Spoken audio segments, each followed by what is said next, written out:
നമസ്കാരം. പ്രധാന വാർത്തയിലേക്ക് സ്വാഗതം. ശമ്പളം ഒന്നിന് തന്നെ KSRTCയിൽ അടുത്ത മാസം മുതൽ 1-ാം തീയതി ശമ്പളം നൽകുമെന്ന് ഗണേഷ് കുമാർ. SBയിൽ നിന്ന് ഓവർ ഡ്രാഫ്റ്റ് എടുത്താണ് ശമ്പളം നൽകുക. 10.8% പലിശയ്ക്ക് ഓവർ ഡ്രാഫ്റ്റായി എടുക്കുക 100 കോടി രൂപ. കഴിഞ്ഞ മാസത്തെ ശമ്പള വിതരണം ഇന്നു മുതൽ. പരാതികൾ അറിയിക്കാൻ KSRTCയിൽ ടോൾ ഫ്രീ നമ്പറും പരാതി അറിയിക്കുവാനുള്ള 149 എന്ന നമ്പർ 2 ആഴ്ചയ്ക്കകം സജ്ജമാകും. ഗ്രാമീണ സർവീസുകൾക്കായി 27 ചെറിയ ബസ്സുകൾ ഉടൻ വാങ്ങും.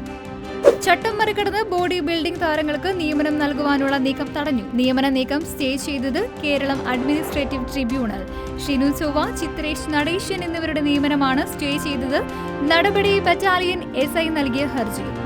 രോഹിത് ശർമ്മയെ അധിക്ഷേപിച്ച പരാമർശം പറഞ്ഞതിൽ ഉറച്ചു നിൽക്കുന്നെന്ന് ഷമ മുഹമ്മദ്. താരത്തിന്റെ ആരോഗ്യത്തെപ്പറ്റിയാണ് പറഞ്ഞത്. തെറ്റ് ചെയ്താൽ മാത്രമേ ക്ഷമ ചോദിക്കൂ.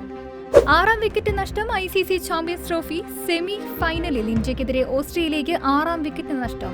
7 റൺസ് എടുത്ത ഗ്ലെൻ മാക്സ്വെല്ലിനെ പുറത്താക്കി അക്സർ പട്ടേൽ. ആറ്റുകാൽ പൊങ്കാലയ്ക്ക് എത്തുന്നവർക്ക് നൽകുന്ന ജലം ശുദ്ധമെന്ന് ഉറപ്പുവരുത്തണമെന്ന നിർദ്ദേശവുമായി മുഖ്യമന്ത്രി. കടകളിൽ വിൽക്കുന്ന ഭക്ഷണവും കേടില്ലാത്തതാകണമെന്ന് ഉറപ്പാക്കണം. വിവിധ വകുപ്പുകളിൽ വനിതാ ജീവനക്കാരെ കൂടുതലായി നിയോഗിച്ചത് നല്ല കാര്യമെന്ന് മുഖ്യമന്ത്രി പിണറായി വിജയൻ.